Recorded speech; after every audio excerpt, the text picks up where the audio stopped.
this week, many things are going to happen, but one of the greatest things we want to share with you is lots and lots of stories.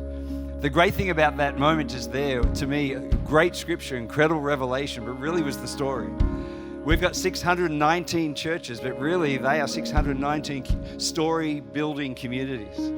In this room, there are thousands and thousands of stories, and we just want to share a few this week. And we've got stories about buildings, we've got stories about launching leaders, we've got stories about all community impact, evangelism, all sorts of things, all different categories of stories.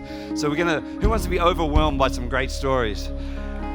And the stories give us a chance to celebrate the true heroes of our global family and just get a glimpse of just some of the things that God has been doing in the last 12 months or even longer. So tonight, the category tonight is the stories of launching leaders. I mean, some of the greatest leaders have been launched, sent out, raised up and discipled and doing phenomenal things. There's a couple of examples coming up on the screen. We're going to do some videos, and we're going to do some interviews, and we're going to do some shout outs. And just right now, we're going to do a couple of shout outs. I want us to talk about Alex and Jess and Lee, who are incredible. Where's Alex? Where's Alex? Stand up, guys. Come on, stand up, guys.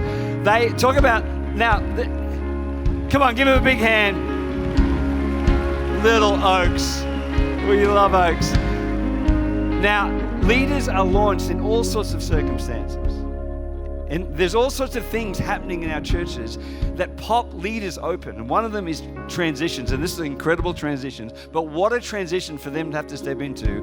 What a set of shoes that they had to fill, taking over the flagship church of our movement. And of course, the leadership who founded it, Pastor Phil and Chris. And guys, you are amazing leaders, and you have done an incredible job these last 2 years. And we want to celebrate you, incredible heroes. We love you, Pastor Al and Jessen. Now, a second shout out tonight. Sometimes leaders are launched in less than perfect circumstances. But even still, they rise in those situations. And they have become heroes. We want to shout out Joe and Lewis right now from C3 Hope in Sheffield. Is there a story? There's a photo. I thought there was a photo. Just a photo of my back of my head. No photo. Okay, we don't need a photo. We just need the real thing. Joe and Lo, just stand up. Where are you right now? Come on, way over there. Come on, stand. Come on. And we don't need to go through the whole story, but they have taken over in a very, very difficult situation. But the last couple of years have risen as absolute champions in that context. And guys, you are doing an incredible job. We want to celebrate you and shout out to you today. Come on, give another hand. All right. Right now, I want you to turn the eyes to the screen, and we're going to celebrate and hear the great story of an amazing couple that were launched out of Fount NYC, New York City. This great couple, Filmore and Caitlin Bouldes, who we know very, very well, and they've just started one church in Seattle. So where are they? Come on, stand up, Filmore and Caitlin. Come on, give them a hand already in advance. All right, look to the screen. Check out this story. But we only have 5 minutes. Oh, that's ridiculous. That's so good. That was good though. That was too good. Hey, we are Filmore and Caitlin Bouldes, Bouldes. We are planting a church in Seattle, Washington. So I'm from Seattle, and anytime I would come back home, I would always think to myself, wouldn't it be so great if there was a church like C3 here? And I never thought that it would be us to start it. I grew up in the church. I come from a family of church planters. I didn't have anybody that was my age that was Christian. When I got to my teenage years, I swung the other way, where I just took the story of grace and was like, I could do no wrong. I was rebellious. I realized, hey, there's so much more. to, following Jesus in that. So I just really got invested in reading the Word when I was like 22, and I just really fell in love with Jesus, that he was so perfect, and I just wanted to get to know this Jesus. Not everybody's story is a 180, but mine definitely is. Similar story, grew up in the church, but was definitely a prodigal. I had a real rebellious phase from about 12 to 20, as you do. It was fun until it wasn't. I got invited into going to a youth camp, and it just really moved me. I began to say, if this is real, I have to give my life to it. You can remember way back in 2011, it was around the time where social media began to kind of take off. I kind of grew up in a context where it was 4-hour services, traditional African-American church, everybody dressed up. So I actually didn't know that there was a such thing called the contemporary church. My mind was blown because I'm looking at Instagram, like, this dude's got a hole in his jeans. Like, how is he a preacher? So I was intrigued, as you would be. Ended up following Pastor Josh. He follows me back, and his first response was, I like your vibe, bro. I remember it was me, him, and Pastor Georgie on Skype when I was just in university at the time. I was sold. I was like, wherever they go, I was going. Back then it was C3 Brooklyn. It was 2015. Now Fount NYC. I actually moved to New York 25, and a big part of that growth happened at, C3.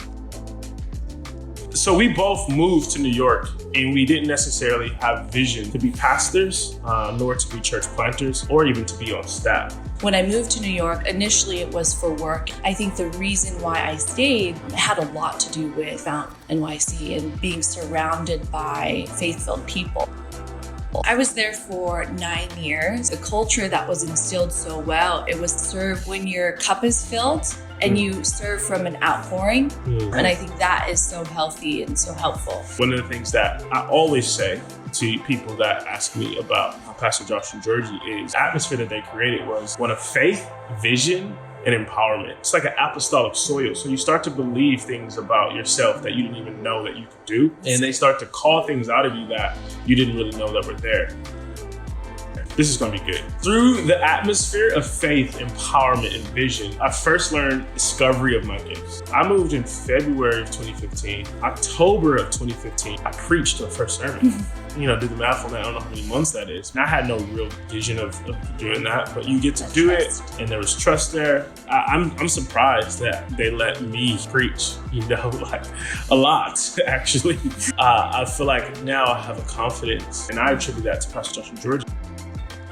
Obviously, fast forward that 9 years later, church planting is something that was deep on the inside, but that took time to develop.